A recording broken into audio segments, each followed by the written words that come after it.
Vous allez voir, il est 20h56, on est en direct. On va recevoir Manon. Manon, elle vient sur notre plateau pour nous parler de sa grand-mère. Sa grand-mère, elle est âgée de 82 ans. Elle a été violée par un homme de 35 ans, visé par une obligation de quitter le territoire lors d'un cambriolage samedi dernier. Un OQTF. Pour être plus, elle est accompagnée de Pierre-Henri Bovis, qu'on aime beaucoup ici également. On aime beaucoup les avocats ici, d'ailleurs, Pierre-Henri Bovis qui est l'avocat de la famille. Manon, déjà, merci d'être avec nous. Merci à vous. Merci beaucoup, Manon. Vous êtes donc la petite fille de la victime. Vous allez nous expliquer ce qui est arrivé à votre grand-mère la semaine dernière. Et Pierre-Henri Bovis, vous allez nous parler de l'agresseur dans un instant. Juste, qu'est-ce qui s'est passé donc, le week-end dernier pour votre mamie? Donc, samedi dernier, un petit peu avant 14h, ma grand-mère était seule chez elle. Ce qu'il faut savoir, déjà pour remettre les choses dans leur contexte, que nous sommes en deuil de mon grand-père depuis moins de 3 mois. D'accord. Donc, elle était seule chez elle dans son salon. Elle regardait sa télé. Et un homme est entré, d'abord dans son jardin et puis dans sa maison. Donc il l'a surprise en train de regarder la télé. Il lui a demandé de l'argent, des sous et des bijoux. Et ma grand-mère n'a absolument rien de précieux chez elle. Donc elle lui a dit qu'elle n'avait rien. Il a quand même fouillé. Il a ouvert des placards. Il n'a rien trouvé. Pendant qu'il cherchait, ma grand-mère a quand même essayé de le raisonner. C'est-à-dire qu'elle lui a montré, elle m'a expliqué qu'elle lui avait montré ses cheveux blancs. Elle lui a dit que c'était une grand-mère, une arrière-grand-mère, qu'elle venait de perdre son mari. Elle l'a même emmené dans la chambre de mon grand-père. Elle lui a montré ses photos et ses médailles d'anciens combattants de la guerre d'Algérie. Et puis en fait, ça n'a pas eu d'effet. Et puis il l'a poussée sur son lit. Il lui a d'abord demandé de lui faire une fellation. Ma grand-mère ne s'est pas laissée faire. Elle a refusé. Et par la suite, il l'a violemment repoussée sur le lit et il l'a violée. Ensuite, en partant, il lui a pris son téléphone portable, quelques bibelots. Et puis il l'a menacé en lui disant de ne rien dire. Donc il est parti. Il a redescendu la route qui mène à la maison de ma grand-mère. Sur le chemin, il a croisé sa voisine, qui bien entendu l'a vu mais ne se doutait de rien. Et puis donc la voisine est remontée, a vu ma grand-mère dans son jardin, affolée, choquée. Et donc, à partir de là, elle a pu prévenir les secours, la police et ma famille. Est-ce qu'ils sont intervenus rapidement Ils sont intervenus... la police a mis un petit peu de temps à intervenir, mais on ne leur en veut absolument pas. Il s'avère que La Penne-sur-Yvonne est un village. C'est ça. Qu'ils ont très peu de moyens. C'est la police nationale d'Aubagne qui gère également le village de La Penne. Il n'y avait qu'une équipe et qui à ce moment-là était occupée sur une affaire également très grave. Donc au bout de 45 minutes, ils ont pu venir. Votre grand-mère, elle vous a raconté tout ça. Comment vous avez su? C'est elle qui vous l'a raconté? C'est extrêmement dur, mine de rien, d'entendre sa grand-mère. C'est très dur.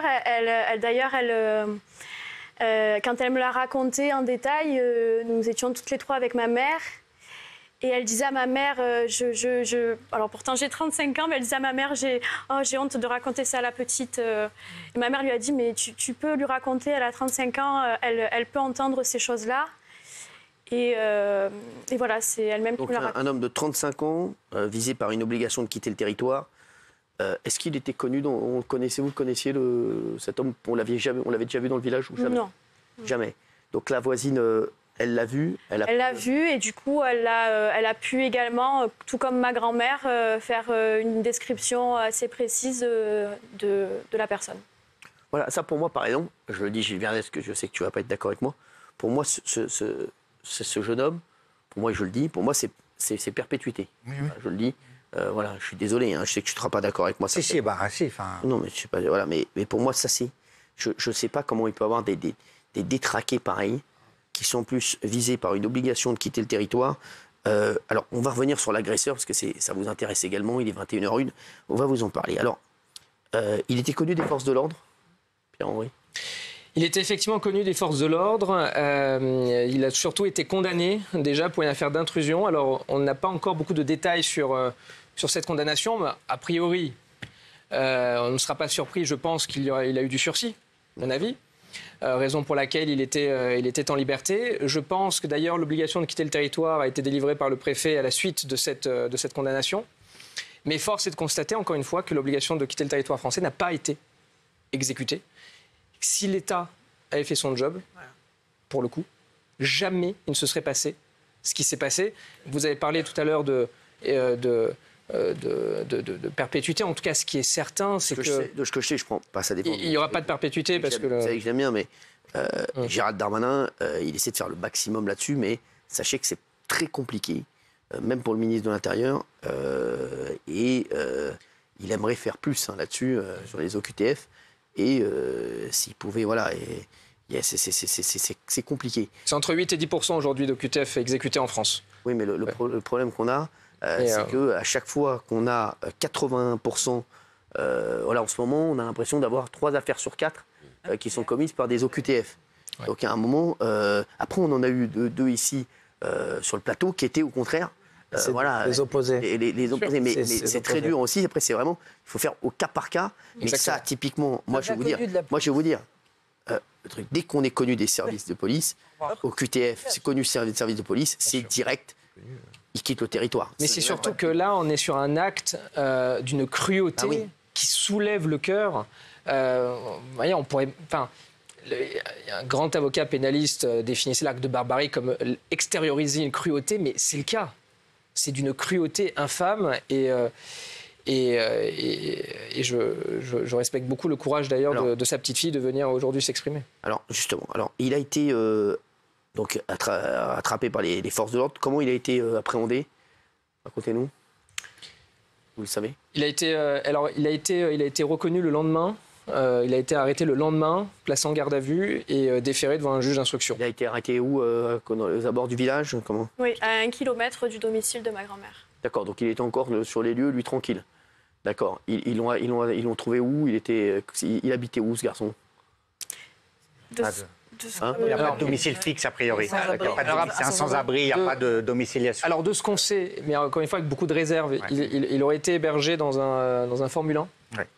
Pas très loin d'ailleurs du village. Mais surtout, ce que nous avons appris, c'est qu'il rôdait aux alentours d'une maison de retraite. D'accord. Lors de son arrestation. Alors, aujourd'hui, il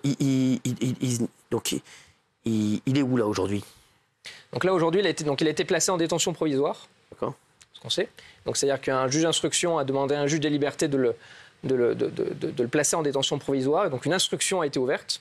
Il a été mis en examen, placé en détention provisoire. Et donc durant cette phase d'instruction, le juge d'instruction aura les mains libres pour diligenter toute une série d'actes, pour mener une enquête et ensuite renvoyer ou non, a priori ce sera un renvoi, devant soit un tribunal correctionnel, soit une cour criminelle. En l'occurrence, compte tenu des faits qui se sont passés, ce serait devant une cour criminelle. D'accord. Et donc aujourd'hui, je pose une question. Un garçon qui commet un acte comme ça, est-ce qu'il ne doit pas être jugé? Est-ce qu'il ne doit pas être directement quitter le territoire et être jugé ailleurs? Il vaut mieux le juger ici? C'est quoi le mieux? Non, mais c'est une très bonne question, Chérie, puisqu'il y en a beaucoup qui... Moi, si j'étais ministre de après, vraiment, vous le savez, j'adore Gérald Darmanin, je le trouve incroyable. Et il bosse à fond. Mais moi, je pense que dans un cas comme celui-là, il quitte directement le territoire. Et je me mets en accord avec le pays qui doit... Donc en Guinée, il vient de Guinée. Ah, d'accord, voilà, pour qu'il soit directement, incarcéré là-bas et jugé là-bas. Ce qui est tout aussi insupportable pour beaucoup de Français qui nous écoutent, c'est qu'il sera jugé en France, il purgera sa peine en France, aux frais du parce que c'est les Français contribuables. Exactement. Donc, voilà, exactement. Et à l'issue de sa peine... Les prisons, elles sont pleines. Hein, les prisons sont pleines. Et à l'issue de sa peine, le préfet essaiera de le renvoyer. La justice est certainement plus clémente en France qu'en Guinée, c'est ce que je sais te dis pas, aussi. viol, je sais pas. je sais Je me pas, pose la question, je sais pas. Là, avec les faits qui ont été commis, il risque jusqu'à 20 ans de réclusion. Jusqu'à. 20 C'est ans le plafond. 20 ans de réclusion, il faudrait qu'il prenne sûr 20 ans et au moins 20 ans. Toute la question va être de savoir s'il y aura une peine de sûreté qui sera assortie de cette peine d'emprisonnement. Peine de sûreté durant laquelle il ne pourra pas sortir. Et il n'y aura pas d'irresponsabilité à ce niveau? Ce sera tout le débat de l'instruction. Oui, Moi, la vraie question, c'est que je suis comme toi. Moi, j'aimerais bien qu'au premier délit, bien sûr. il avait déjà fait un délit. Tout à fait. Au premier délit, Plusieurs délits. premier délit, il est guinéen. On te met dans un avion, direction la Guinée. Et moi, j'ai appris qu'on n'avait pas le droit il fallait l'accord de l'autre pays. Oui. Et moi, je suis pas d'accord. Quel Moi aussi, je suis pas accord? d'accord, C'est à mais- toi, c'est le tien, choix. c'est un Guinéen, tu le reprends. mais là, c'est des accords Quelle que soit la nationalité, pareil. c'est un Camerounais, c'est un Tunisien, c'est un Marocain, c'est le tien. J'ai pas besoin de te demander ton avis pour récupérer un poison. Tu m'as amené un poison sur mon territoire, il est rentré sur mon territoire. Maintenant, je te le rends. Il fait que des conneries ici. Il n'est pas là pour passer des diplômes ou travailler. Il fait que des conneries. 82 ans. Regardez ce qu'il a fait à 82 ans. Et on va encore le mettre devant la justice pour que la justice dise bon, ok, du sursis, allez, dans 6 mois.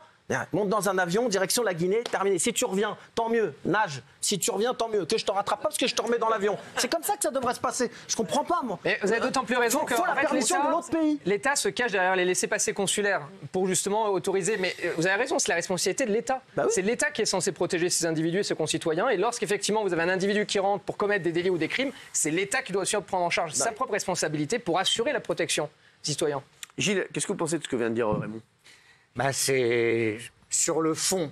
Je peux être d'accord, mais c'est absolument impossible parce que quand on a... Et je suis d'accord avec vous aussi sur l'expulsion immédiate, mais malheureusement, elle est impossible. Pourquoi? Parce qu'il a évidemment déposé des recours. Et les recours vont durer des Il n'est mois. pas en condition, il n'est pas en mais- position, il n'est pas en Non, mais il dit ce possession. qu'il a fait. Il n'est pas en possession de demander quoi que ce soit. mais oui. Il est Le mec, déjà il sur a- le territoire mais en le mec- illégalité. non, mais c'est ça. Il fait que des conneries Bah, et bien en sûr. plus, Il tu veut veux déposer un recours et les associations qui viennent et qui les aident. Oui, et il va y avoir des recours. Des recours de quoi? j'ai Tu pas viens dit de que violer j'étais une d'accord mamie de avec vous. 82 ans. C'est pas une question de Non, mais- Là, c'est quoi alors? c'est une Un question. avion.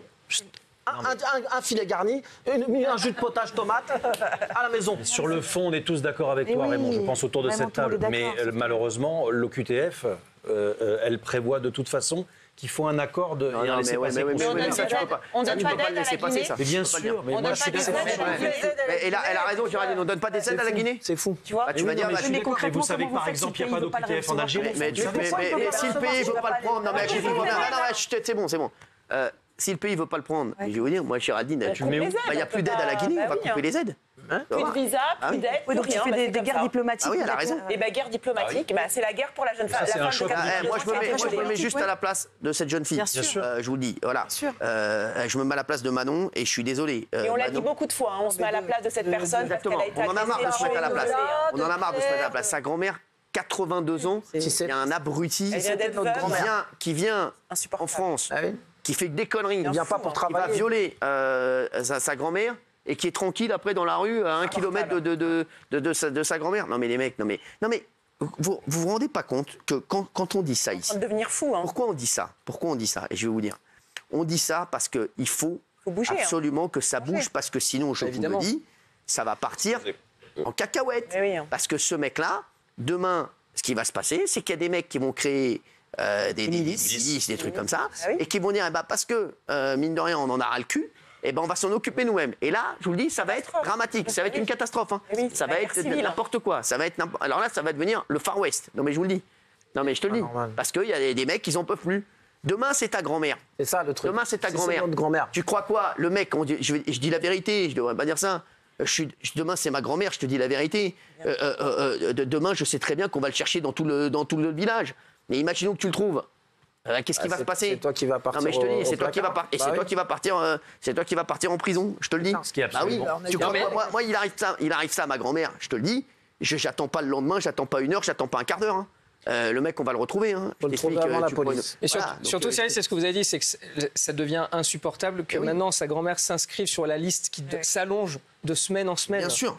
Et c'est insupportable et je ne sais pas comment justement on peut éviter ce que vous décrivez là, qu'à la fin les citoyens ne fassent plus confiance à l'État pour assurer leur protection. Et ce qui est écœurant dans l'histoire, c'est que en fait, le viol lui permet de rester sur le territoire français. Mais je vais vous dire en plus, je vais vous dire un truc, c'est que ces mecs-là, Il a raison. ils font du mal.